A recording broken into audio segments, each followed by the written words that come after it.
Sandra and Dave, can you go a little bit deeper on student selection and how that process worked and how those kids in both New York and in Missouri got to be part of the project?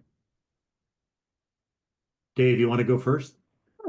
Of Well, I mean, there's always a lot more to the story, right? Terry course. probably remembers that, the year before or year and a half before this project, I was already down in Holcomb.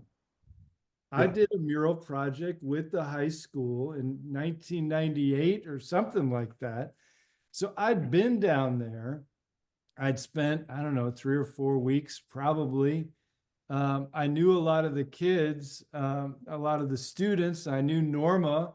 Um, and, the actual selection of the students, I actually don't recall.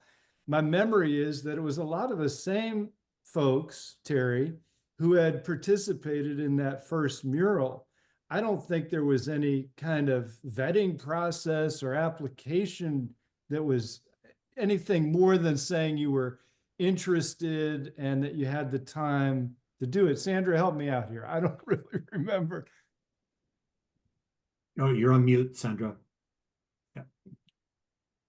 We actually did. We gave them, Oh, we did have an application, which gave them the dates, like expectations of when we would be meeting and how much the time commitment would be. okay. And Yeah, we that's what I remember. we pretended that it was a very selective process and we took everyone who applied. Yeah. There you go. Yeah. So that's sort of what I guess that's sort of what I remember too. Yeah, we didn't actually vet. We just took everyone who applied, but we wanted them to feel like it was something important. So we made Right. like, you have to commit to this and sign this agreement, and here are Right. norms, I so forth. remember the signing of the thing. Like we had Yeah, they had to sign something, and then we took everyone. And then I think Terry did drop, and then you were like, I'll do it. And so we're like, okay, if you sign this thing, then you can do it. so That's there how I weren't remember it. yeah, and so there weren't any like in all of my projects, there never you don't need to be an artist, you don't need to claim any particular skills or experience or anything at all. For my projects, and Sandra, you're reminding me, it was that, you had the time and that you were interested. That was it. And Dave, I think, I mean, it's hard to say that there are these extraordinary moments in the film because the whole darn thing, minute to minute, is extraordinary.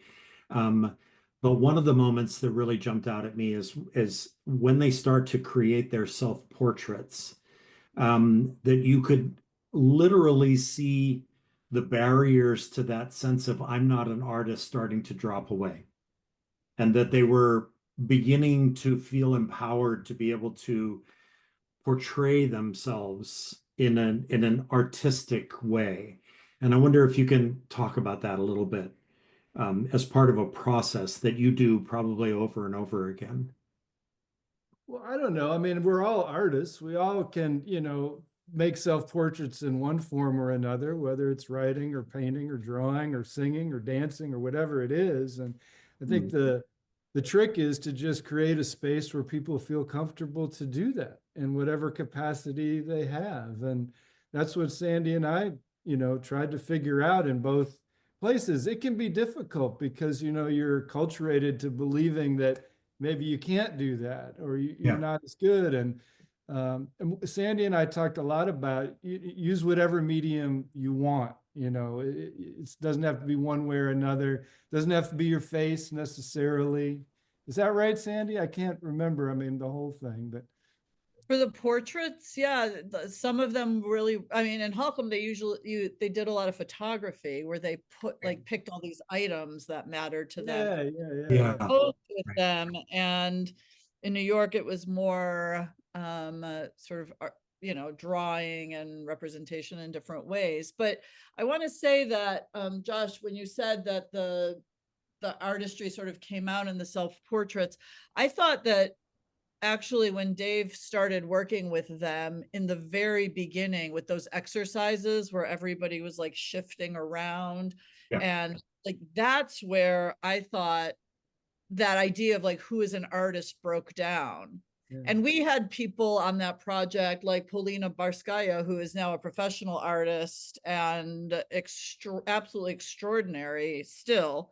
To this day, you can look her up. And she was an incredibly productive at that time and since artist, putting out work that is sort of recognized as art in some, sort of formal way. And she was right alongside people who were just exploring, trying to use their hand and eyes to connect and represent something in front of them. And it was a really, it was pretty amazing to have everybody, no matter what the world judged as your artistic ability, that Dave had this kind of leveling of everybody has a lot to contribute here, and here are all the ways that we can do that, and we're doing it collaboratively. So Right. whatever, those early exercises I was just blown away by, where they would be trying to sketch something right across from them, and then you say, okay, shift, everybody shift, and then you would be working on something else that someone else had started, looking at the same image they were looking at from that vantage point, and everybody circled around the room contributing to it. And at the end we had these multiple collaborative pieces of art, and the people contributing to them may or may not have thought of themselves as an artist up until that moment. Yeah. But in that moment, I think everybody thought of themselves as an artist. Wow. Wow. Amazing. So opening it up here, folks, everybody is a facilitator. Everybody is a host. Comments, questions, insights. This is our discussion. Go, Dave. Well, I mean, looking at you all right now, Sandy and Terry, what if we'd had this Zoom freak out thing back then? It wouldn't, like, we would have never done the project probably, right? I don't know. Well, that really opens the door to the reference to Blackboard, which was a Right. total blast from the past. But there was no video capability at that point, correct? There was No. not that we had access to. Yeah. So I wonder if that may have been a blessing, Mhm. that you were asking the students to use real words to communicate with each other, and that you were able Right. to put that up on screen, Yeah, and it wasn't, something that it wasn't contrived because we really couldn't see each other. If it had been some contrived thing where we actually could have used the video, I probably would have been like, no, that's not okay. We just need to use what we have. But since we couldn't, we had to use the tools and technology that we did have. Yeah. What's so interesting about this, and this is why I wrote to you and asked a question about, was this a one and done process, or was it done in other places? Because what I found so fascinating by it was, and by the way, looking at early Blackboard and what I use at Drexel, his total Blackboard was really, phenomenal to look at that. And what was funny was I didn't read the excerpt there. I just put the video on without realizing where it was. And I'm looking at all of these old Apple computers. And I go, what is going on here? And then realized it was happening here. And what I was curious about, because I saw it as just a phenomenal way to get people to begin to, and particularly kids, to begin to understand each other. And Terry, it was interesting listening to you versus what we saw on the, your comments there. And that's what I was wondering, did you do other parts of this, and are the students communicating with each other? And my other question is the power of what I was seeing there versus what's going on today, particularly in our country with the tribalism. I'm just put it that way. It's just, I mean, this project blew me away. And that's why I was curious. Did you follow up? Was there other stuff? Do the kids still talk to each other? So like Terry, do you still communicate with those. So let me just throw that stuff out there and stop at this point. Well, so I'll take the last question first, if that's okay. So I would say I don't communicate with anybody from the project. In fact, this is probably the first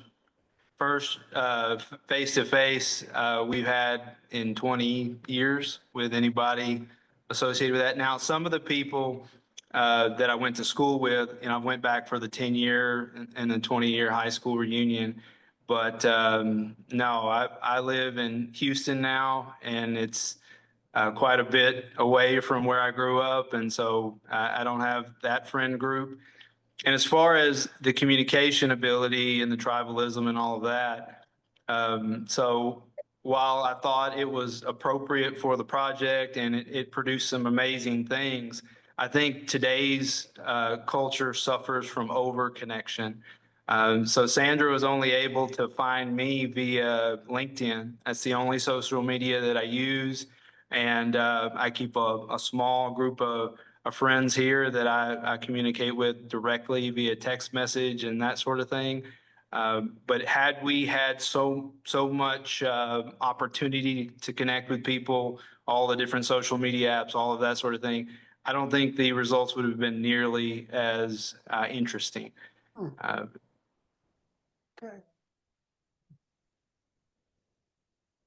We did, so after the project ended, we did have a premiere of the video that you saw of the documentary, and Terry did come back to New York for that. That was the last time we all saw each other, and that was a year or two afterwards. I can't remember, but it was. Well, and Sandy, we didn't, I can't remember who it all was, but a couple folks came to Lawrence for a showing of the video too. And Grinnell. And Grinnell, right. Not everybody, but a couple. Not everybody.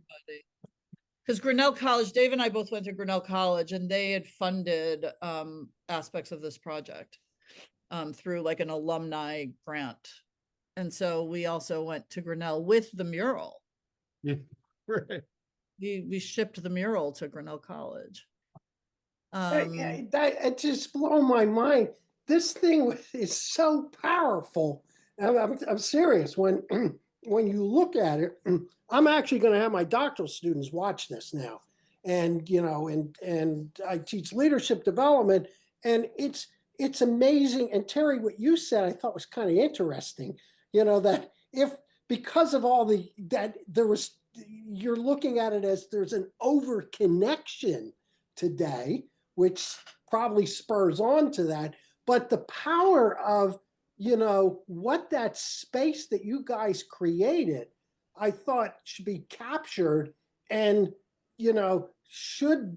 it's what we really need, understanding, the foibles of the social media that we have.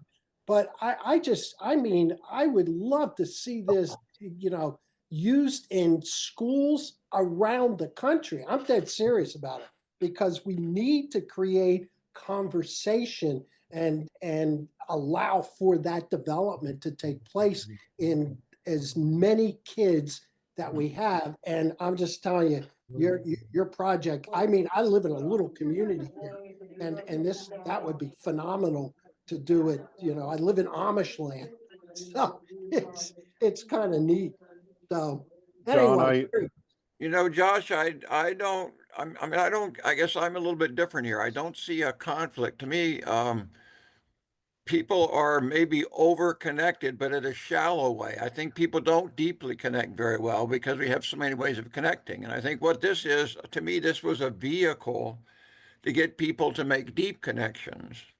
Now, what it reminded me of was a different experience that I had was when I was working on trying to get the student-directed learning kind of promoted in this area. I was going to put together a charter school in Allentown, which is the urban community here. And I went to visit a pastor, from a Center City pastor, and he told me, he said, Mark, you have to worry about being the white knight. He said, we have all these white guys who come in here, they don't understand us, and they don't spend the time to understand us. And so they put solutions that really don't work. And so, and another young lady that I met that was a community organizer, and she said, you have to be. So I actually took their advice, and I had several meetings with people at the church. I literally spent several days just walking around Allentown talking to people, a lot of kids and parents on the street. And it was fascinating. I did realize that I really didn't understand. They did live in a totally different world. They didn't understand it. But I also began to realize, because when you first talk to parents on the street about education, they'd say, well, I want more art or whatever like that, because, there are urban districts were getting rid of things like that at the time.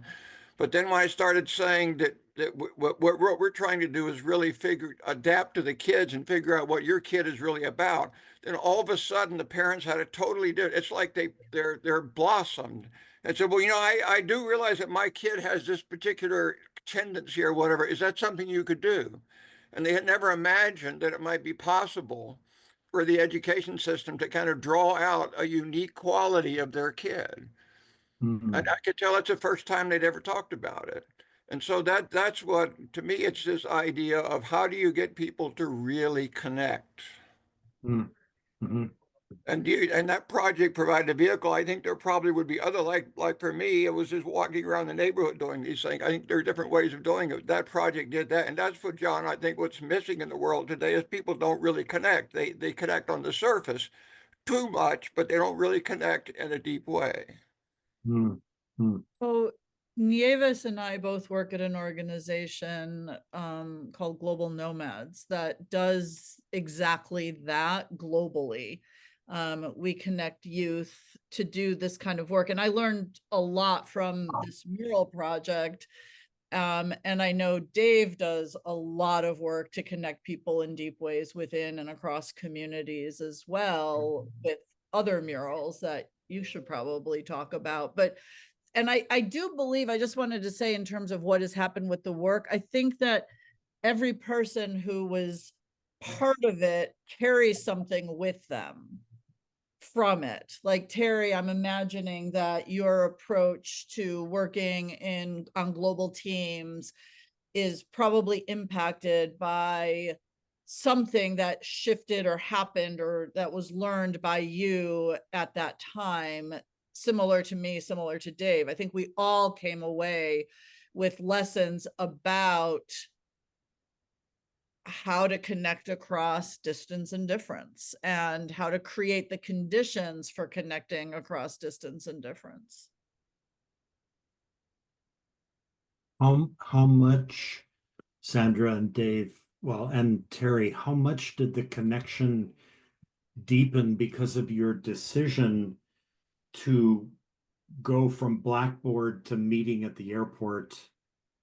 You know what I mean? It's like you could have easily left it right there at the Blackboard stage and you would have accomplished something pretty significant. But because you decided that the kids had to come and spend time with each other, that was huge. It was, you say it was a decision. It No? was, I have a phrase which is don't fight the wind, right? I mean, I just feel like we were swept up in the excitement of both groups of young people and the adults supporting them in their communities who, and it really wasn't our design. We just didn't fight it when it took over. Yeah, it Okay. sounded Yeah, like that's that right. actually came from the kids, didn't it? That the It kids did. from Holcomb really wanted to go to New York. Absolutely. Bill, you were going to say, Bill. Oh, I think everybody's said everything I was going to say, including John and Terry, about where we find ourselves today with kids and the use of social media and the connectivity with like-minded individuals or opposite-minded individuals that just do nothing but fight with each other and that don't require civility when they have those virtual conversations. But this did. And it reminds me, Sarah's going to know this, when we bring students together in Kansas City from 40 some different school districts, from the urban core to suburban to outskirt rural, all working towards a common good. They learn things about each other. They develop friendships. They develop alignment, and pretty soon they have each other's back when they realize for the first time that somebody's school in the urban core doesn't have the same quality of programs as their school out in the suburbs. They're mad as hell about that, and they're fighting about that. And that's the it doesn't take long. It's not a semester's worth of work. It happens pretty quickly, because bringing students together, there's immediately a shared interest and a eagerness to learn about each other. And I think that's what we saw here. It was really evident. And Terry, I would love to hear what you think about that. Well, so I think when you have a shared sense of purpose, whatever it is, that helps you to develop a relationship. You know, when you have folks that you work with, you become friends with them because you're co-laboring together. Same thing with the mural project. We had a goal. We had some instruction that helped us get towards that goal. And when we accomplished it, and when we got to meet each other, that really deepened the experience, because now you get to see the result. You know, this big emotional thing that's happening, but you're sharing it with people that labored with you, that shared pain and effort and toil that we all did, with the long hours and the stretching ourselves past what we thought we were capable of, came together in a really awesome way when we got to meet each other. I think that was I think the project, if it didn't have the face-to-face component, would have been interesting, but I thought it was great because we got to share it together in face-to-face. I think that was really key to the experience. Harry, may I ask, the answer to this question could be no, but to what extent, like what we witnessed on screen was pre 9/11, which meant going to the gate to meet somebody. That used to be a thing. For most of us here on this call, right? I mean, that was a big deal. I remember, when my first wife and I separated and my daughter would come to Hawaii to be with me for the summer, I could literally meet her right there at the gate, and she would come and jump into my arms. To what extent was that like part of what Bill was talking about, the deepening of those relationships, was actually that was the case at that point? Well, so how many movies have we watched where that is an iconic scene? Yes. And for folks that had never been in the movies or had really been past their small little area, it was amazing. It really helped that the kids there were so welcoming, and it brought us presents, and they wanted us to be there. And when you're wanted, and when you're meeting people for the first time, and it's all mixed up in this movie-like scene, it's something that you'll never forget. And just like with your family, you get all these awesome feelings from it. Those are the times that you look back and you go, that was something special. That was nice. I've been through a lot of airports. I don't think I've had anybody welcome me like that since. Yeah. Hey, I wanted to mention something. There are a lot of things that are not in the film. Obviously, the film is a film, and Sandy and I have many stories about that. But one of them, really, are the grown-ups. And I don't just mean the teachers and artists and instructors, but all the parents. Yeah. I mean, you can imagine, I think, Terry, that for the most part, young folks are more open perhaps to something like this than some of their parents would be. And this was challenging and wonderful at the same time. And so Hmm. there's a lot more to this story that goes beyond just what we see in the film. Hmm. Yeah, I'll say this, something I was recalling today that was interesting about what Dave was talking about. We had a couple of young ladies whose dad was a real conservative person, and he, under no circumstances, wanted his daughters to travel with us to go to New York. Now, of course, that's not in the movie, but that was a little drama that played out behind the scenes. And they ultimately got to go, and it was really awesome for them. But it was a very real possibility that they weren't going to get to go. And they showed a little bit of it of the film, how supportive the community was. And I was telling my supervisor today, we were having a chat about the podcast that was happening tonight, and I said, I feel so grateful to those folks. And in some ways, I feel a little guilty because I've left my community that supported me so much as a young person, and Hmm. I've went off to the big city and made my fortunes. And so there's some amount of guilt that goes with that when you're a small town guy, because rural America continues to kind of shrink down, and a lot of folks will go to the bigger metropolitan areas to find different opportunities. And that was something that I didn't expect as I watched the video, because they were so good to us and they supported us so much that it didn't sound like a lot of money when I heard it today. It's like, oh yeah, $15,000 to get us there. But to that small town in that time, that was an almost insurmountable amount of money, and they did an awesome job meeting the challenge. It was really heartwarming to see that again.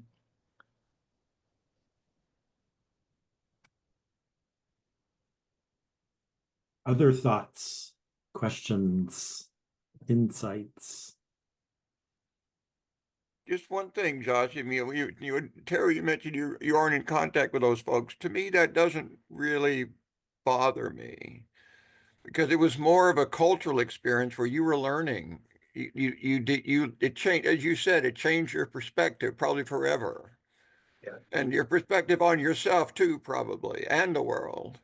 And so for sure. that's really the core of it. The fact that it didn't lead to lasting friendships, to me, is not, I don't really see that as an issue. Yeah, I would say, you guys have all lived long enough to have friends come into your life and go out of your life. It doesn't necessarily mean that there was anything wrong with the friendship, but we all travel different paths, and it's hard to maintain friendships over time.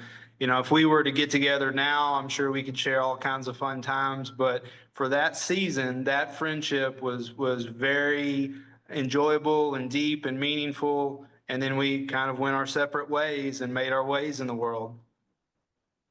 Terry, I did a podcast episode with somebody who's considered a little bit like the Pope in education. His name is John Hattie, and he's a researcher, and he's written books that essentially synthesize, hundreds of research projects and all that. And one of the things that we talked about is the way that memory works. And so, to Mark's point, and also thinking about what you said, John, that the memory is even more important than anything that may have continued, because of the way, the depth of the memory and the way that it locks and stays.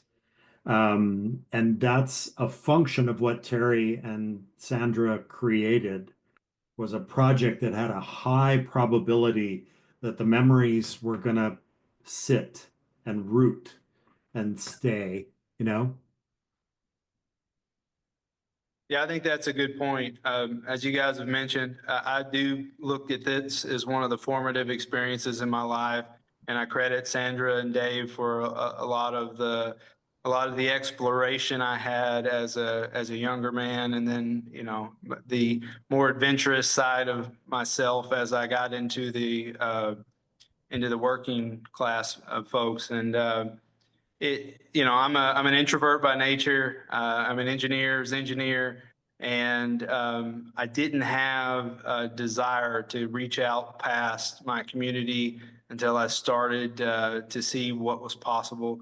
And that led to the next thing. So when I went to college, I joined Engineers Without Borders and went to Bolivia. And then that went to the next thing, which is, okay, well, let's move states and let's go work for a company way away from any of our family. And then we moved to a big metropolitan area. And so life has been just a series of adventures that all started off with, hey, you can look at the world differently and go out into the world and do things differently than what you're used to here in your small town. And that's okay. And that was what I brought away from it. And not to mention that it made things less scary, right? So, Yeah. in a small town environment, I said it in the film, you're insulated, you're kept safe from all of the scary things in the world. There's some very good things about that. A lot of people really enjoy that way of life. Probably 90% of the people that I graduated high school with are still in their communities with their families, with, their extended families. They put down those roots that continue to grow in that area, and they have a very fulfilling life. But there's another way as well, and that's the way that I took. And as I said, the memories and the start that I got from the mural project are really, I think, what were the catalyst to that, or at See, least the genesis Terry, of it. and Terry, that's the power of what this project did. You telling your story, like you said, I haven't thought about this until we're coming into the podcast, and now I'm starting to think about it. It's probably generating in your own thinking about the past and who you are now. And I think that's why I was asking that question. Was there any follow up from this? Because I think these stories, I mean, the stories are powerful. Your story of what you just gave right now is just like out of this world and would serve as a way of getting other people to understand that. And it would be good to hear, some of your colleagues from New York City and what their experience has been. So that's all I'm trying to get at is how do we get your stories out, because they're powerful. Sandra, That's on the co-creators of this thing then. It's up yeah, to you guys. Yeah, there you yeah, go. yeah, exactly. Sandra and Dave, there is this thing in the film called the internet. It blew me away that you were talking about the internet 25 years ago.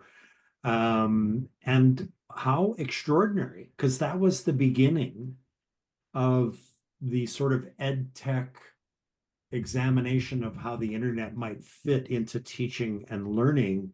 And yet it was just on these, and I don't even know how to ask the question, Sandra, it's like this was so early and there really wasn't that much yet there on the internet. Did you catch it at a great moment when a great project comes together with something that is just sort of emerging onto the scene, or was it not that purposeful, or like, yeah.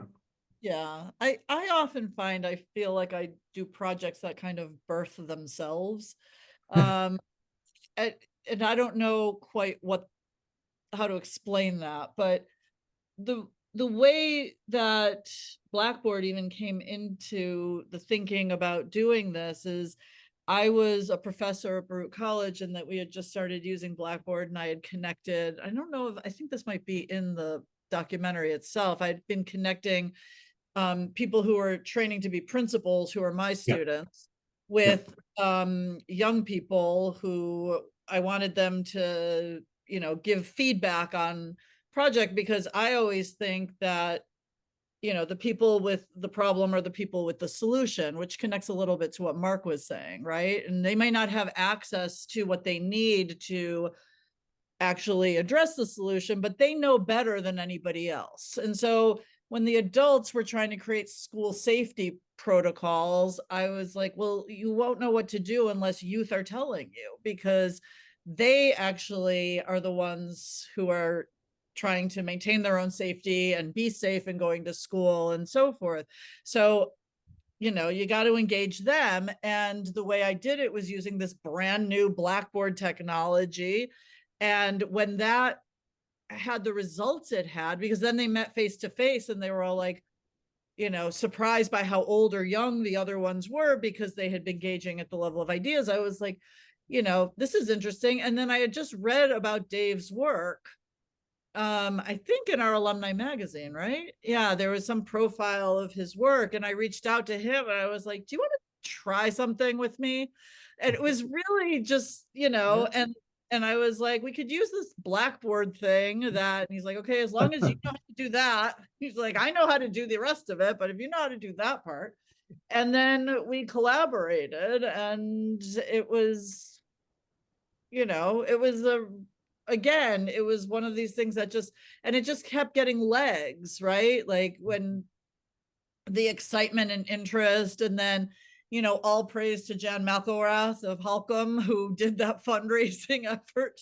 She was the mother of a student who was on the project, and she was like, these children are going to New York City. And so, you know, and then once that happened, the New York folks were like, okay, we're going to send our kids there too. I mean, come on, we can't just have, you know, this whole community do this amazing fundraising effort with the resources that we have in New York City. And while the Holcomb students were in New York, people were just handing me checks. And I was like, I said to Dave, I was like, I think we're going to Holcomb with everybody.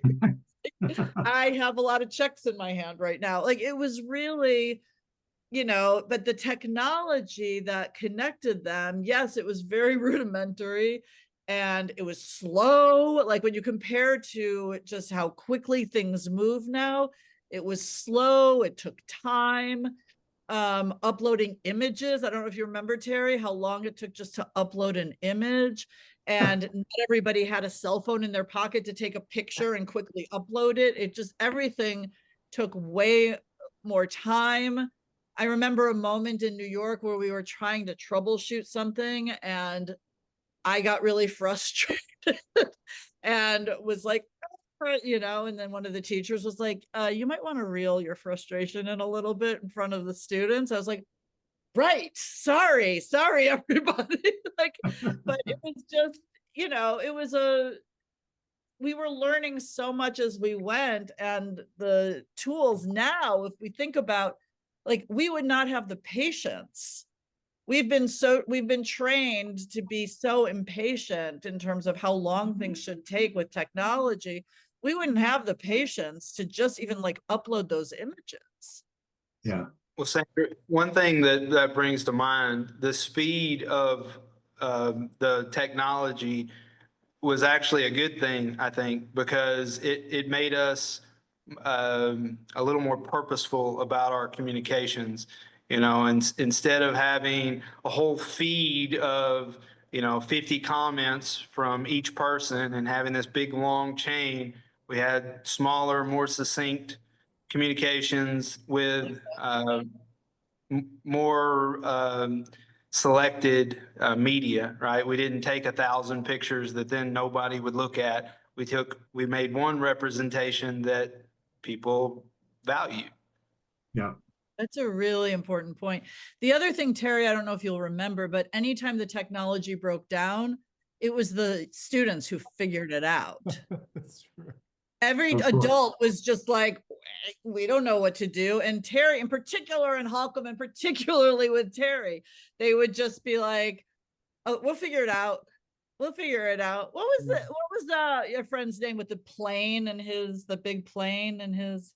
Yeah, so his name was Perry Tucker. Perry, right. Terry and Perry, right. They were the go-to for fixing any of the technological glitch. The two of them were like, we haven't figured it out yet, but we will. And they did. And we were like, okay, we're back up and running. Yeah. I know that we're coming down towards the end here. Nieves, you're with Global Nomads Group, right? Would love to know what's rolling through your mind right now, and you know what you think about all this and about the film. Well, there are so many things I think about. Well, I love the film. I think it's amazing. I'm actually very excited of meeting you, Terry, like virtually, because the speech in the last part made me cry. Um, and I was honestly just telling my mom we should have this in Spanish as well, so that we Mm, go at the schools here, and it's very important.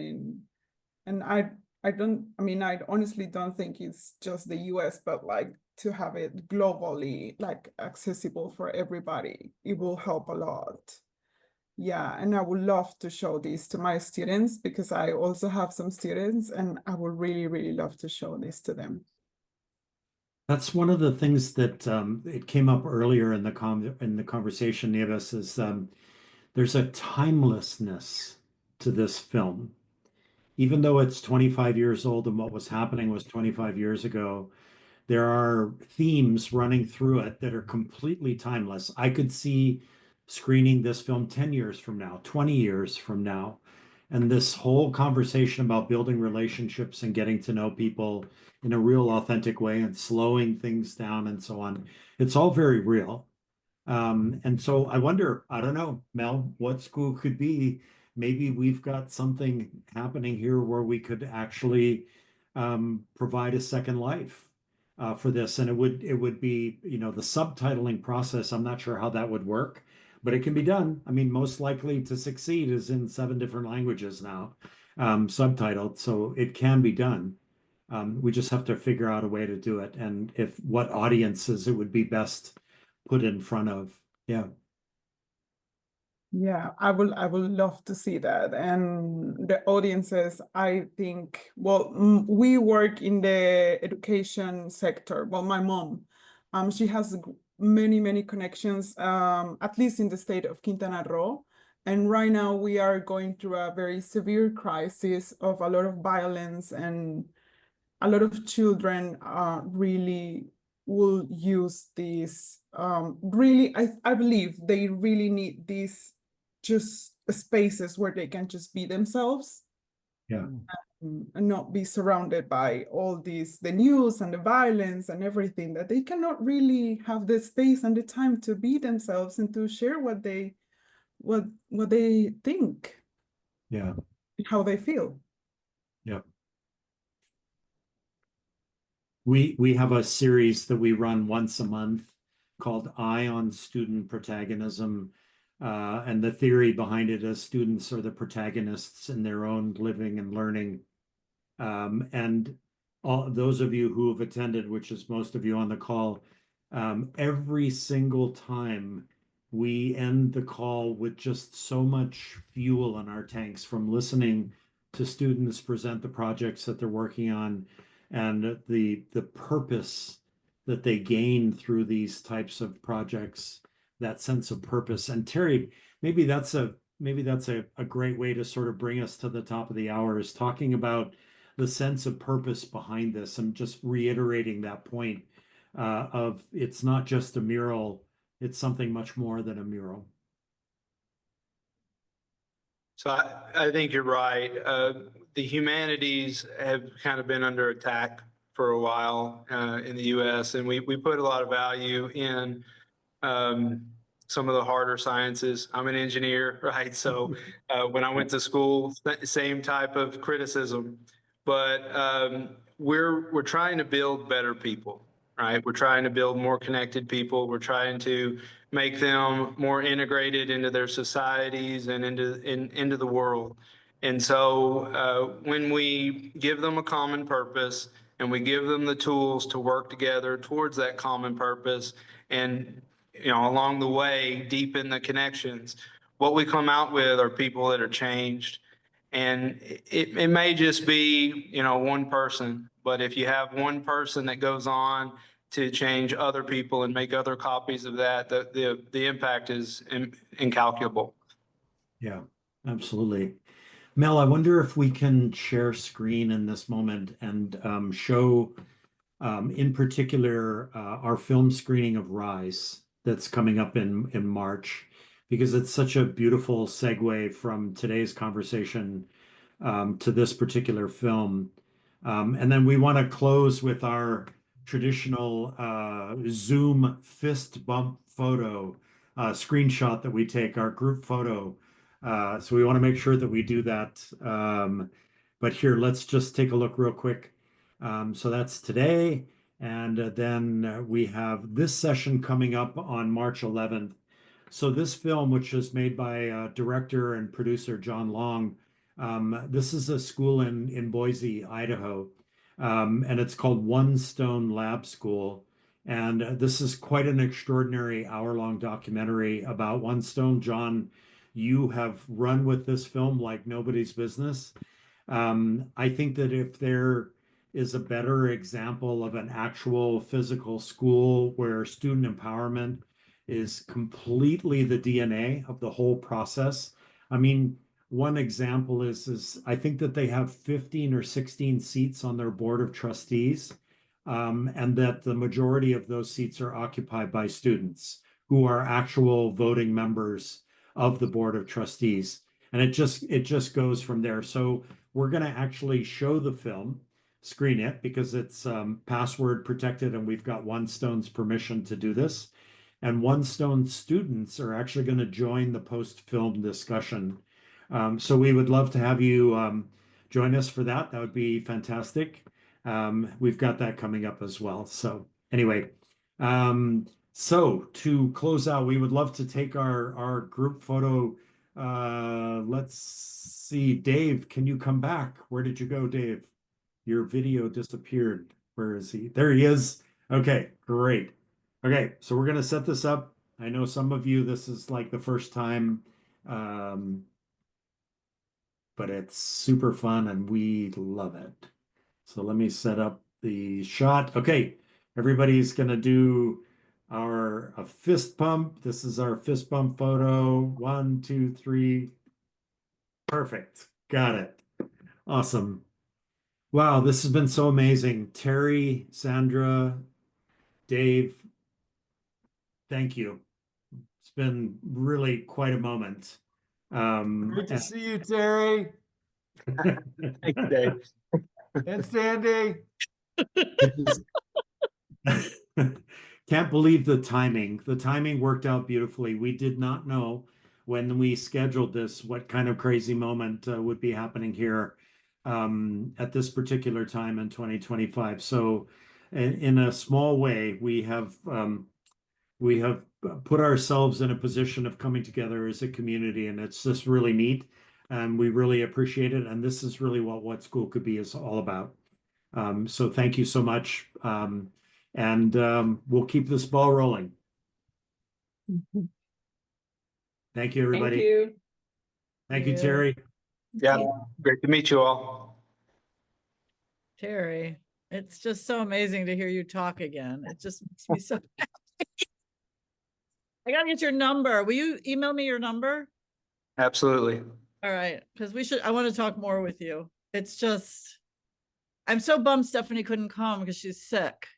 But I texted her during this. I was like, I'm so sorry you're not here just to hear Terry talk. It's amazing. Like, that's part of the whole thing. Serious. Miss Stein, you do go on.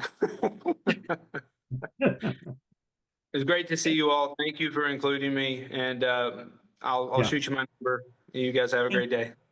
You Thank take you. care, Terry. Take care. All right. Wow, Nice to- Sandra, thank you. How fun. That was really, Oh, just That's hearing really Terry good. talk.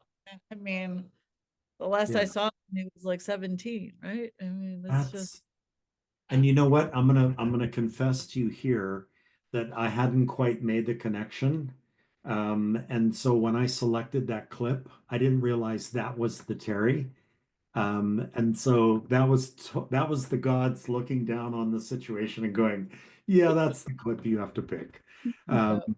Yeah, worked out beautifully. So Yeah. awesome. Okay. Thank you so much. yeah. All right, Have a take good care. rest of your night.